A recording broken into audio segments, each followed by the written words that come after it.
মধ্যপ্রাচ্যের আগ্নেয়গিরির আগুন যেন এবার সীমানা ছাড়িয়ে বিস্ফোরক রূপ নিল, যার আছে এক নিমিষে কেঁপে উঠল পুরো আন্তর্জাতিক রাজনৈতিক অঙ্গন। কুয়েতের বুকে থাকা একাধিক অতি গুরুত্বপূর্ণ ও সংবেদনশীল মার্কিন রাডার ব্যবস্থার উপর চালানো রক্তহীন করা হামলায় সেগুলোকে সম্পূর্ণ অকার্যকর ও ধ্বংসস্তূপে পরিণত করার দাবি জানিয়েছে ইরানি সশস্ত্র বাহিনী, যা মধ্যপ্রাচ্যের চলমান সামরিক উত্তেজনার পারদকে ঠেলে দিয়েছে এক চূড়ান্ত ও আশঙ্কাজনক ধাপে। ইরানি বাহিনীর পক্ষ থেকে জারি করা এক চাঞ্চল্যকর বিবৃতিতে স্পষ্টভাবে জানানো হয়েছে যে এই ভয়াবহ সামরিক হামলাটি কোনো বিচ্ছিন্ন ঘটনা নয়, বরং এটি ছিল তাদের আগে থেকে ঘোষিত অপারেশন নাসর 2 এর অত্যন্ত নিখুঁত ও পরিকল্পিত 24তম ধাপের প্রতিশোধমূলক অভিযান। তেহরানের মূল সামরিক উদ্দেশ্যই হল এই অঞ্চলে বিরাজমান মার্কিন যুক্তরাষ্ট্রের বিশাল সামরিক শক্তি ও কৌশলগত সক্ষমতাকে ধাপে ধাপে ভেঙে চূর্ণ বিচূর্ণ করে দেওয়া।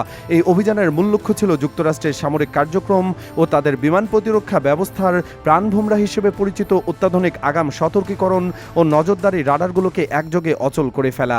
একটার পর একটা নিখুঁত আঘাতে যুক্তরাষ্ট্রের পুরো আকাশ প্রতিরক্ষা নিরাপত্তা বলয়কে ভীতিপ্রদ এক অচল অবস্থার মুখে ফেলে দেওয়াই ছিল এই অভিযানের পেছনে ইরানি বাহিনীর আসল চাল।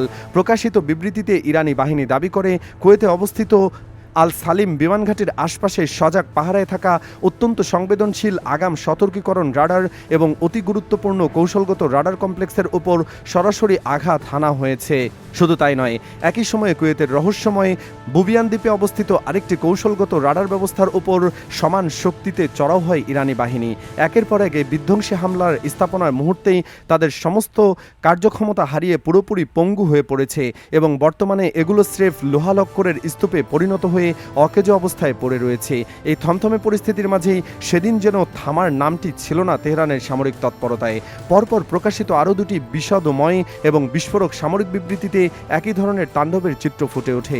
দিনের প্রথম বিবৃতিতে ইরানি বাহিনী দাবি করে যে তাদের অত্যাধুনিক দূরপাল্লার ক্ষেপণাস্ত্র এবং মারাত্মক আত্মঘাতী ড্রোন ঝাঁকে একযোগে সালাশি হামলায় কুয়েতের অবস্থানরত যুক্তরাষ্ট্রের একটি দীর্ঘপাল্লার রাডার কেন্দ্র, একটি কৌশলগত সেন্ট্রাল কন্ট্রোল এবং যোগাযোগ কেন্দ্র, স্যাটেলাইট তথ্য গ্রহণ এবং পুরো আকাশ প্রতিরক্ষার প্রাণস্বরূপ একটি শক্তিশালী রাডার স্টেশন পুরোপুরি ধ্বংস হয়ে গেছে।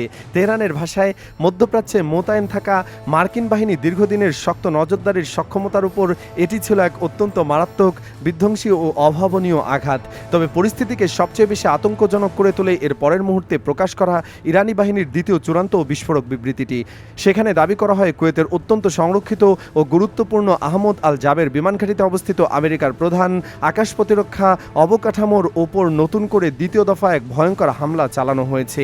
ইরানি বাহিনীর এই লোমহর্ষক দাবি অনুযায়ী ঘাটিতে মার্কিন সেনাদের সর্বোচ্চ নিরাপত্তা দিয়ে রাখা আগাম সতর্কীকরণ রাডার, বিশেষ ক্ষেপণাস্ত্র প্রতিরক্ষা রাডার, অত্যাধুনিক FCPS শ্রেণীর রাডার, বহুকাঙ্ক্ষিত প্যাট্রিয়ট আকাশ প্রতিরক্ষা ব্যবস্থা এবং সার্বিক আকাশ প্রতিরক্ষা পরিচালনায় ব্যবহৃত একটি জটিল স্যাটেলাইট যোগাযোগ ব্যবস্থার উপর একেবারে নির্ভুল নিশানা দেগে এই ধ্বংসাত্মক হামলা চালানো হয়েছিল। সবচেয়ে ভীতিপ্রদ বিষয় হলো তেহরানের সেই সামরিক বার্তার শেষ অংশে যা বলা ছিল তা পুরো বিশ্ববাসীকে এক মহাযুদ্ধের আশঙ্কায় শিউরে তুলেছে। ইরানি বাহিনী অত্যন্ত স্পষ্ট ও কঠোর ভাষায় জানিয়ে দেয় যে এই আঘাতকেই তারা এই অভিযানের শেষ বা চূড়ান্ত পরিণতি বলে মনে করছেন না। শত্রুর যে কোনো আগ্রাসনের চড়া জবাব রাজপথে বা ময়দানে একইভাবে অব্যাহত থাকবে এবং ভূখণ্ডের সুরক্ষায় প্রয়োজন পড়লে ভবিষ্যতে এমন আরও ভয়ঙ্কর রক্তক্ষয়ী পদক্ষেপ নিতে তারা মোটেও ইতস্তত করবে না। ইরানি বাহিনীর এই প্রকাশ্য এবং অনমনীয় অবস্থানের কারণে পুরো অঞ্চলে আগামী দিনে আরও বড় কোনো সর্বাত্মক যুদ্ধের কালোমেঘ নেমে আসার চরম আশঙ্কা শতগুণে বেড়ে গেছে। তেহরানের দীর্ঘদিনের অভিযোগ হলো গত এপ্রিল মাস থেকে শুরু করে যুক্তরাষ্ট্র বারবার তাদের সার্বভৌম ভূখণ্ডের বিরুদ্ধে বিভিন্ন ধরনের আগ্রাসী পদক্ষেপ ও সামরিক উস্কানি চালিয়ে আসছে। ইরানের কর্মকর্তাদের দাবি এসব পদক্ষেপ শুধু আঞ্চলিক স্থিতিশীলতাকে নষ্ট করছে না, বরং দুই দেশের মধ্যে কূটনৈতিকভাবে উত্তেজনা প্রশমনের যেসব প্রচেষ্টা নেওয়া হয়েছিল সেগুলোকে কার্যত ব্যর্থ করে দিচ্ছে।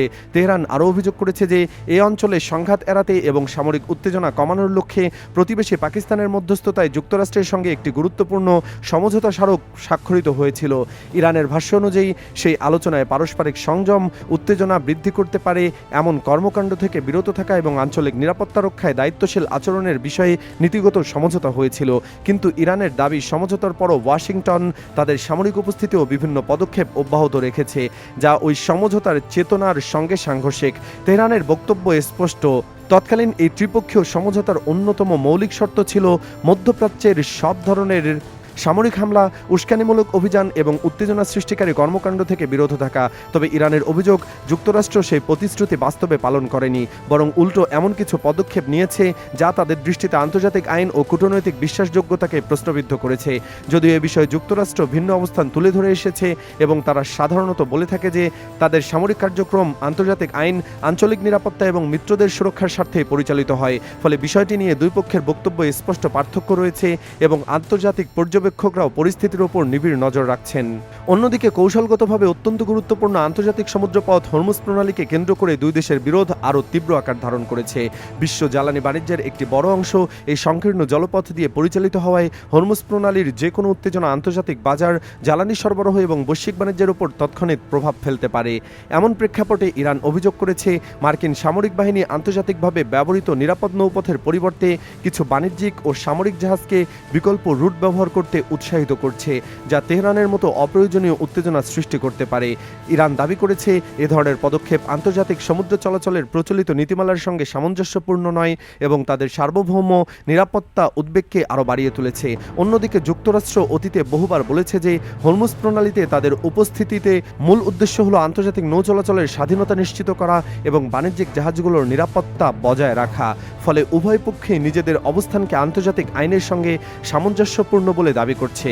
তবে ক্রমবর্ধমান এ পাল্টাপাল্টি অভিযোগ ও সামরিক উপস্থিতিকে আরও সংবেদনশীল করে তুলেছে।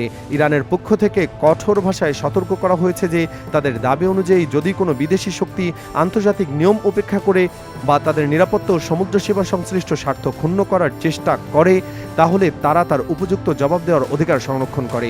একই সঙ্গে আন্তর্জাতিক বিশ্লেষকদের একটি অংশ সতর্ক করে বলেছেন, এই ধরনের উত্তেজনাপূর্ণ বক্তব্য ও সামরিক অবস্থান যদি কূটনৈতিক আলোচনার মাধ্যমে নিয়ন্ত্রণে আনা না হয়, তাহলে একটি ছোট ভুল বোঝাবুঝিও বড় ধরনের আঞ্চলিক সংকটে রূপ নিতে পারে।